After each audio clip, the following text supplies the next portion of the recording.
guys, kembali lagi di Spesialis Ternak, Solusi para peternak. Nah, gimana nih kabar kalian semua? Sehat semua kan? Nah, kali ini kita akan membahas tentang telur konsumsi dan telur tetas ataupun HE. Nah, gimana nih kabar Mbak Cantik saat ini? Alhamdulillah kabarnya saat ini baik banget. Gimana Mas Yuda kabarnya? Alhamdulillah. Alhamdulillah.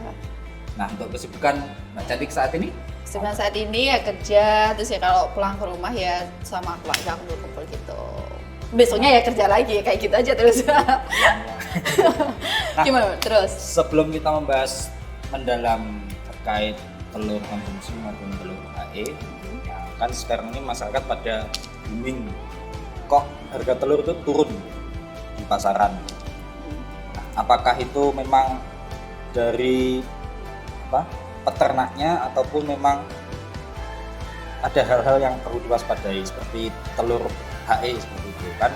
Masyarakat juga bingung cara membedakan antara telur konsumsi maupun telur HE, telur tetas seperti itu.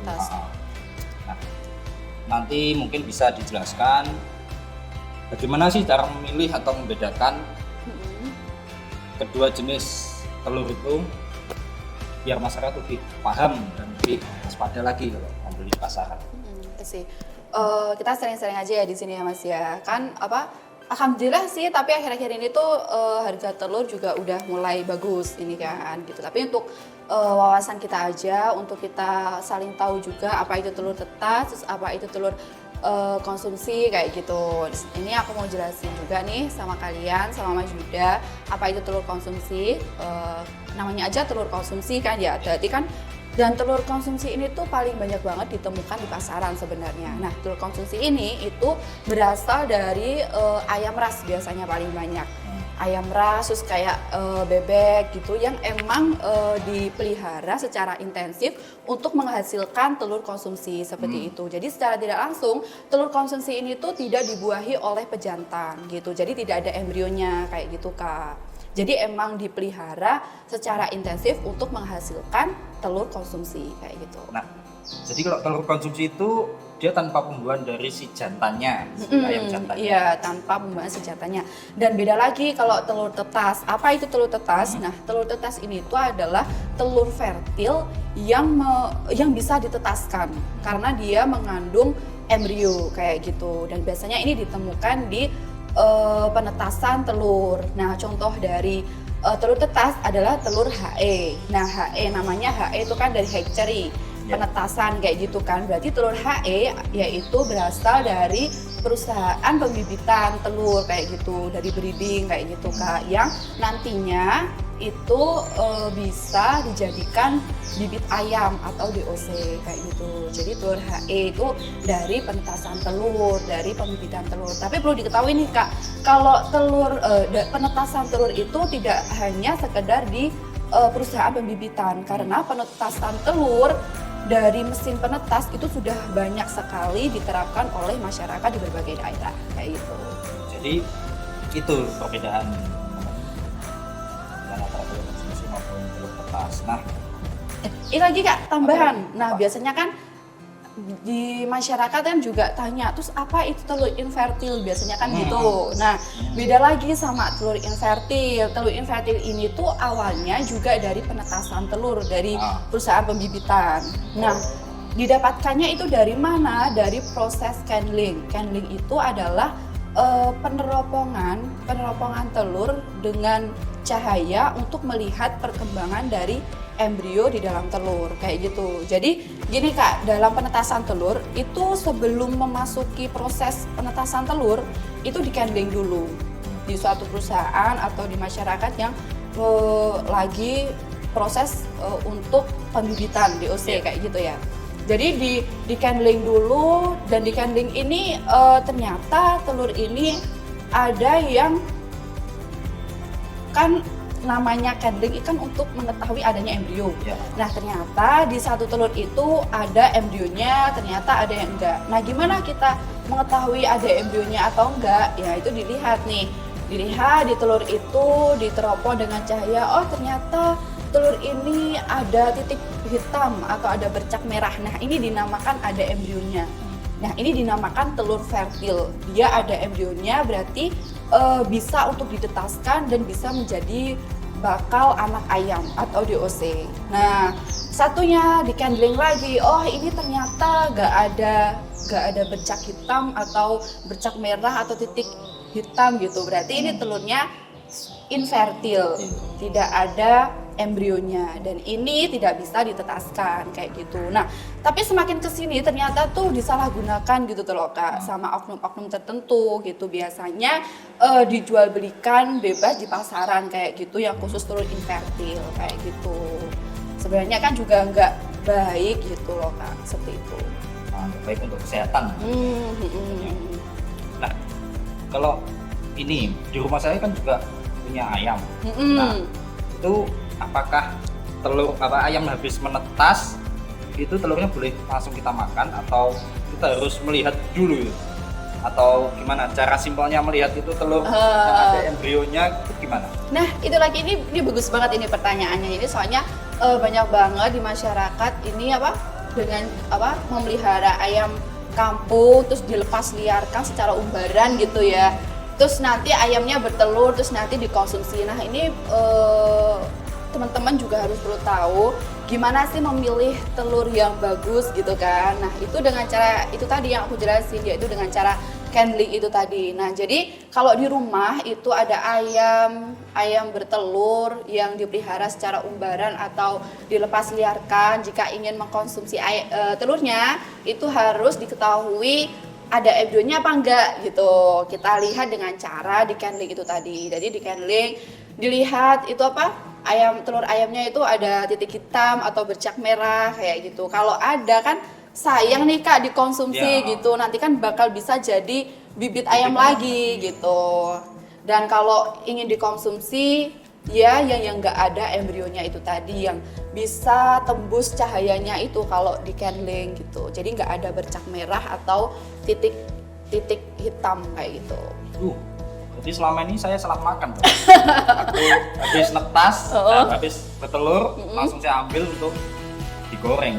Berarti ini ya diterapkan aja dengan cara candling seperti itu. Nanti biar mengetahui, oh ini berarti telurnya bisa dijadikan bibit ayam. Terus yang ini nanti ya konsumsi aja kayak gitu kan nanti bisa untuk diterapkan sama teman-teman.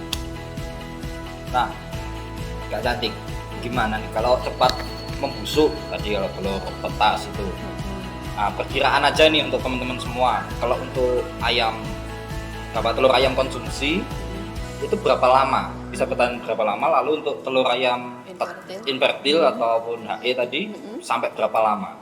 Nah, kalau telur infertil itu bisa bertahan selama 7 hari saja. Tapi telur konsumsi atau telur ayam ras ini bisa bertahan sampai 30 hari. Tapi dengan suhu ruangan kayak gitu Kak. Suhu ruangan berarti dalam ruangan.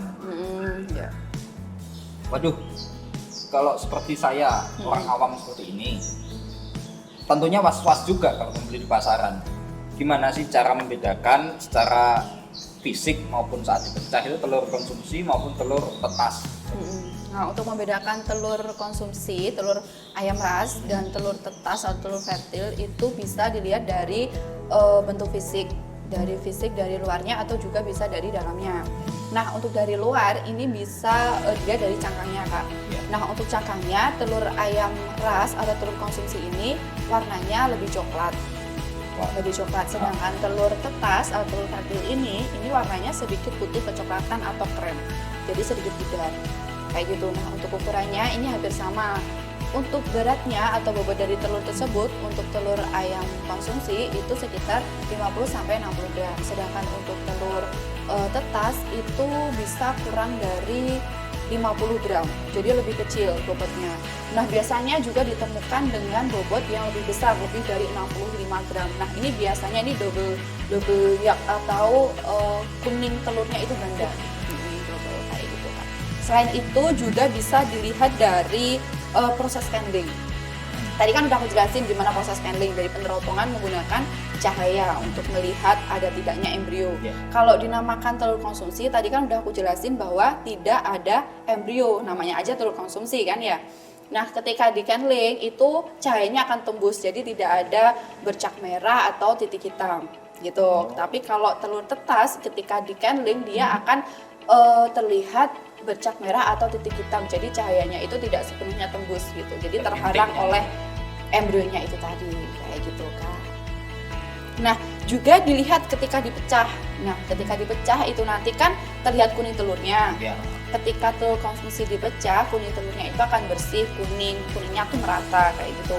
Tapi ketika telur tetas atau telur fertil dipecah, kuning telurnya ini akan terlihat adanya benda asing atau adanya warna merah atau titik hitam kayak gitu Kak lah. Ada embrionya itu tadi gitu. Nah gitu teman-teman, kalau kalian saat membeli lalu untuk mau memasak, waktu dipecah itu ada bintik merah atau hitamnya, itu berarti tandanya telur tetas Atau telur fertil. Nah, telur fertil itu bahaya teman-teman. Jadi lebih baik beli dengan harga yang normal ataupun wajar. Dan waktu dipecah mau dimasak itu kondisinya masih bagus, normal juga, nggak ada bercak atau bintik merah atau hitamnya. Gitu. Jadi untuk tambahan aja ya Kak, jadi bedanya telur konsumsi sama telur tetas. Telur konsumsi, namanya telur konsumsi ini paling banyak ditemukan di peternakan layer kayak gitu. Jadi memang dipelihara untuk menghasilkan telur konsumsi. Sedangkan telur tetas ini berasal dari perusahaan pembibitan atau breeding kayak gitu, yang memang dihasilkan untuk sebagai bibit ayam atau DOC kayak gitu. Nah, apakah ada nih Kak peraturan pemerintah atau sejenisnya yang mengatur tentang legal atau tidaknya konsumsi telur infertil ataupun telur tetas tersebut? Nah, ada Kak, yaitu pada Peraturan Menteri Pertanian Republik Indonesia, diatur pada Permentan nomor 32 garing Permentan garing PK.230 garing 2017 tentang penyediaan, peredaran, dan pengawasan ayam ras dan telur konsumsi. Nah, pada peraturan tersebut tercatat pada bab 3 pasal 13 disebutkan bahwa pelaku usaha integrasi, pembibitan grand parent stock, pembibitan parent stock, pelaku usaha mandiri dan koperasi dilarang untuk memperjualbelikan telur bertunas dan telur infertil sebagai telur konsumsi Kak, seperti itu. Oke nih teman-teman, jadi tetap hati-hati ya ataupun waspada untuk membeli telur konsumsi di pasaran. Be smart memilihnya, oke? Nah, terima kasih nih Kakak untuk informasi lengkapnya bagi teman-teman semua. Jadi mereka lebih tahu cara membedakan telur konsumsi ataupun telur tetas. Oke nih teman-teman, sampai di sini dulu ya informasi dari kita. Jangan lupa nih like, subscribe, dan komen video kita ini. Lalu tunggu video-video kita selanjutnya. Spesialis ternak, Solusi para peternak.